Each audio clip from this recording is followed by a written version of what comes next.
జై శ్రీరామ్. అందరికీ నమస్కారం. వెల్కమ్ టు న్యూస్ అఖండ. నేను మీ కస్తూరి శ్రీధర్.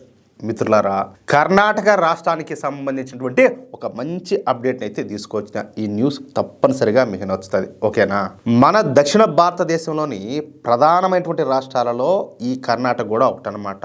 తమిళనాడు తర్వాత మన దక్షిణ భారతదేశంలో అత్యధికంగా పార్లమెంటు స్థానాలు కలిగినటువంటి రాష్ట్రం కూడా ఈ కర్ణాటకనే. ఇక బీజేపీకి కూడా ఈ కర్ణాటక రాష్ట్రంలో గట్టి పట్టున్నది. అయితే 2023లో జరిగినటువంటి కర్ణాటక అసెంబ్లీ ఎన్నికల్లో కాంగ్రెస్ పార్టీ ఘన విజయం సాధించింది. ఈ ఎన్నికల్లో కాంగ్రెస్ పార్టీ ఏకంగా 135 స్థానాలను కైవసం చేసుకునింది అనమాట. ఇక బీజేపీకు 66 అసెంబ్లీ స్థానాల వరకు వచ్చినాయి. ఇక మిగిలిన స్థానాల్లో జనతాదళ సెక్యులర్ పార్టీ అంటే జేడీయూ పార్టీ విజయం అయితే సాధించింది. అయితే కర్ణాటకలో కాంగ్రెస్ పార్టీ ఘన విజయం సాధించడానికి కారణం డీకే శివకుమార్ అన్నమాట. ఈ డీకే శివకుమార్ చెప్పాలంటే ఒక పెద్ద బిలియనీర్. మన దక్షిణ భారతదేశంలో అతి పెద్ద బిలియనీర్లలో మొదటి 10 మందిలో ఈ డీకే శివకుమార్ కూడా ఒకరు.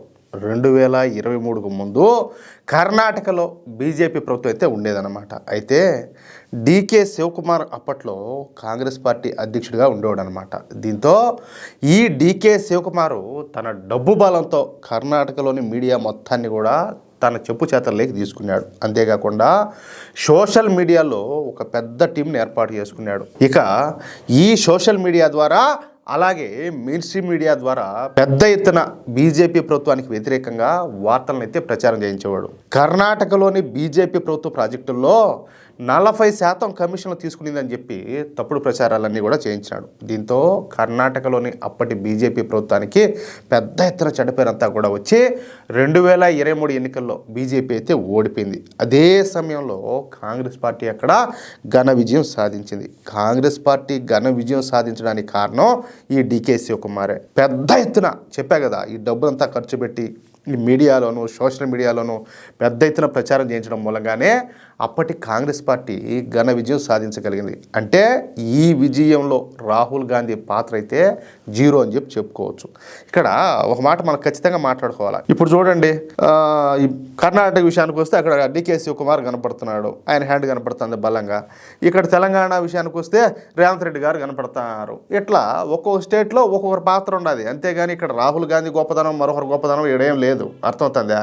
ఇక్కడ స్థానిక నాయకత్వం బలంగా ఉన్నది కాబట్టి వాళ్ళ చరిష్మాను వాళ్ళ డబ్బు బలాన్ని ఇట్లా దాన్ని ఉపయోగించుకొని కొన్ని రాష్ట్రాల్లో అధికారంలోకి వచ్చిందనమాట. అంతేగాని ఇక్కడ సోనియా గాంధీ గొప్పతనం ఏమీ లేదు, రాహుల్ గాంధీ గొప్పతనం అంతకంటే లేదు. అర్థమైందా? అది విషయం. ఇక ముఖ్యమంత్రిగా డీకే శివకుమార్నే నిలబెడతారని చెప్పేసి అందరూ కూడా అనుకున్నారు. కానీ అదే సమయంలో సిద్ధరామయ్య వెనక నుండి చక్రం తిప్పి ఎక్కువ మంది ఎమ్మెల్యేలను తన వైపుకు తిప్పుకున్నాడు. దీంతో కాంగ్రెస్ పార్టీ అధిష్టానం ఇంకా చేసేది ఏమీ కూడా లేక సిద్ధరామయ్యనే ముఖ్యమంత్రి పీట మీద కూర్చోబెట్టింది. అది కూడా 2.5 సంవత్సరాలు ఈ సిద్ధరామయ్య ముఖ్యమంత్రిగా, ఆ తర్వాత 2.5 సంవత్సరాలు డీకే శివకుమార్ను ముఖ్యమంత్రిని చేసే విధంగా ఒక డీల్ అయితే కుదిరిందనమాట. ఇక ఈ డీల్ ప్రకారం మొన్న గురువారంతో సిద్ధరామయ్య 2.5 సంవత్సరాల సమయం కంప్లీట్ అయిపోయింది. అంటే ఇప్పుడు డీకే శివకుమార్ను ముఖ్యమంత్రిని చేయాలన్నమాట. అంతే కదా, వాళ్ళు చేసుకున్నటువంటి ఒప్పందం ప్రకారమా? కానీ అందుకు ఈ కర్ణాటక ముఖ్యమంత్రి అయినటువంటి సిద్ధరామయ్య ఒప్పుకోవడంలే. నేనే 5 సంవత్సరాల పాటు ముఖ్యమంత్రిగా ఈ ముఖ్యమంత్రి పీఠాన్ని అధిష్టిస్తానని చెప్పి భీష్మించి కూర్చుంటాడు. అంతేకాకుండా మంత్రివర్గ విస్తరణ చేస్తానంటూ మన ఢిల్లీకి కూడా పోయొచ్చి ఈ రాహుల్ గాంధీను అలాగే మల్లికార్జున ఖర్గేను వీళ్ళందరినీ కూడా కలిసి వచ్చాడు. అదే సమయంలో ఈ డీకే శివకుమార్ వర్గం కూడా ఢిల్లీలో లాబింగ్ చేయడం మొదలుపెట్టింది. డీల్ ప్రకారం సిద్ధరామయ్యకు ఈ 2.5 ఏళ్ళు పదవి కాలం ముగిసిపోయింది కదా, కాబట్టి ఇక డీకే శివకుమార్ను ముఖ్యమంత్రి పీట మీద కూర్చోబెట్టాలని చెప్పేసి డీకే వర్గం కూడా గట్టిగా పట్టుబడుతుంది. అయితే మొన్ననే బీహార్ రాష్ట్ర అసెంబ్లీ ఎన్నికల్లో కాంగ్రెస్ పార్టీ ఘోరంగా ఓడిపోయింది. మొత్తంగా చూసుకుంటే 61 స్థానాల్లో పోటీ చేసినటువంటి కాంగ్రెస్ పార్టీ కేవలం 6 స్థానాలను మాత్రమే గెలుచుకొని తీవ్ర నిరాశలో మునిగిపోయిందన్నమాట. అందుకే ఈ కర్ణాటక ముఖ్యమంత్రిని మార్చడానికి కాంగ్రెస్ పార్టీ అధిష్టానం ప్రస్తుతం సిద్ధంగా లేనట్టు కనపడుతుంది. మొన్న డీకే కుమార్ ఢిల్లీకి పోయినప్పుడు ఆయన గెలవడానికి రాహుల్ గాంధీ కూడా పెద్దగా ఇంట్రెస్ట్ చూపించలేదంట. అయినప్పటికీ కూడా ఈ డీకే శివకుమార్ వర్గం ఎమ్మెల్యేలు పెద్ద సంఖ్యలో ఈ ఢిల్లీ బాట పట్టి లాబింగ్ అయితే చేస్తారు. అయితే కర్ణాటకలో మెజార్టీ ఎమ్మెల్యేలు సిద్ధరామయ్య పక్కనే ఉండారన్నమాట. సిద్ధరామయ్య ముఖ్యమంత్రిగా కొనసాగించాలని చెప్పేసి వాళ్ళంతా కూడా పట్టుబడతారట. దీంతో కాంగ్రెస్ పార్టీ అధిష్టానం కూడా ఏమీ చేయలేనటువంటి పరిస్థితుల్లోకి వెళ్ళిపోయింది. దీంతో ఇప్పుడు ఈ డీకే శివకుమార్ వర్గం కాంగ్రెస్ పార్టీ అధిష్టానం మీద గురుగా ఉండదన్నమాట. అంటే ఇంకా వాళ్ళకు బాధ ఉంటుంది కదా, అరే నువ్వు ముందు ఆ రోజు చెప్పింది ఏంది, ఈ రోజు చేస్తాండేది ఏంది అని చెప్పేసి వాళ్ళు కోపంతో రగిలిపోతారు. మొత్తం 133 మంది ఎమ్మెల్యేలలో డీకే శివకుమార్ వైపున కనీసం ఒక 50 మంది ఎమ్మెల్యేలు ఉంటారనమాట. ఇక కాంగ్రెస్ పార్టీ కనుక సిద్ధరామయ్యే 5 సంవత్సరాల పాటు ముఖ్యమంత్రిగా కొనసాగించాలని చెప్పేసి నిర్ణయించుకుంటే అర్థమవుతుందా, ఈ డీకే శివకుమార్ కాంగ్రెస్ పార్టీ నుంచి బయటకు వచ్చి వేరే కుంపటి పెట్టుకోవాలన్న ఆలోచనలో ఉన్నట్టు కూడా వార్తలు వస్తున్నాయి. సరిగ్గా ఈ అవకాశం కోసమే బీజేపీ అధిష్టానం కూడా ఎదురు చూస్తుంది. ఒకవేళ డీకే శివకుమార్ వర్గం కనుక కాంగ్రెస్ పార్టీ నుంచి బయటికి పోతే ఇక వెంటనే అవిశ్వాస తీర్మానం పెట్టి సిద్ధరామయ్య ప్రభుత్వాన్ని కూల్చేందుకు బీజేపీ అయితే సిద్ధంగా ఉండాలి. అదే గనక జరిగితే కర్ణాటకలో మళ్ళీ ఎన్నికలు జరగడం ఖాయం అన్నమాట. అయితే ఇప్పటికే ఈ కర్ణాటకలో కాంగ్రెస్ ప్రభుత్వం పైన హిందువులకు పీకల దాకా కోపం ఉండాలి. మొన్న కూడా చూసాం కదా, ఏకంగా ఆర్ఎస్ఎస్నే బ్యాన్ చేయాలని చెప్పేసి ఈ మల్లికార్జున ఖర్గే కావచ్చు, లేకపోతే ఈ సిద్ధరామయ్య కావచ్చు, వీళ్ళంతా ఏమేమి మాట్లాడినారా. కానీ డీకే శివకుమార్ మాత్రం ఆర్ఎస్ఎస్కి అనుకూలంగా ఉన్నాడనమాట. మీరు కూడా చూసే ఉంటారు, సదా వత్సలే మాతృభూమి అని చెప్పేసి ఆయన ఆర్ఎస్ఎస్కు అనుకూలంగా కొన్ని స్టేట్మెంట్లు ఇచ్చాడు, చూసే ఉంటారు మీరు కూడా.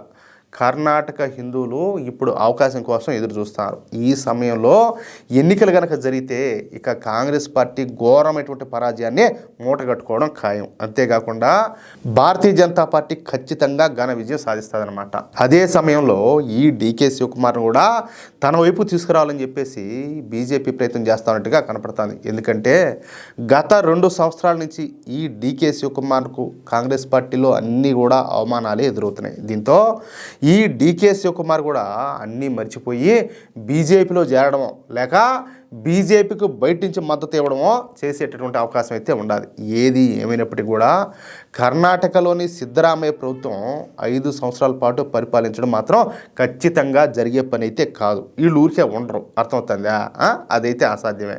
ఇక ఏం జరుగుతుందో చూడాలి, ఏం చేస్తారనేది. మొత్తానికైతే అమిత్ షా గారు వెనక నుంచి చక్రం అయితే తిప్పుతున్నాడు. ఇంకేం జరుగుతుందో చూద్దాం. మిత్రులారా, ఈ న్యూస్ కనుక మీకు నచ్చినట్లయితే ఖచ్చితంగా ఈ న్యూస్ని నలుగురికి షేర్ చేయండి. అలాగే ప్రతి ఒక్కరూ కూడా మీ యొక్క అమూల్యమైనటువంటి అభిప్రాయాలను ఖచ్చితంగా కామెంట్ రూపంలో తెలియజేయండి. ఇంకో విషయం ఏంటంటే, ఇంతవరకు మీరు గనక మన ఛానల్ను సబ్స్క్రైబ్ చేసుకున్నట్లయితే ప్రతి ఒక్కరు కూడా మన ఛానల్ను సబ్స్క్రైబ్ చేసుకోండి, సపోర్ట్ చేయండి ప్లీజ్. జై శ్రీరామ్, జై హింద్.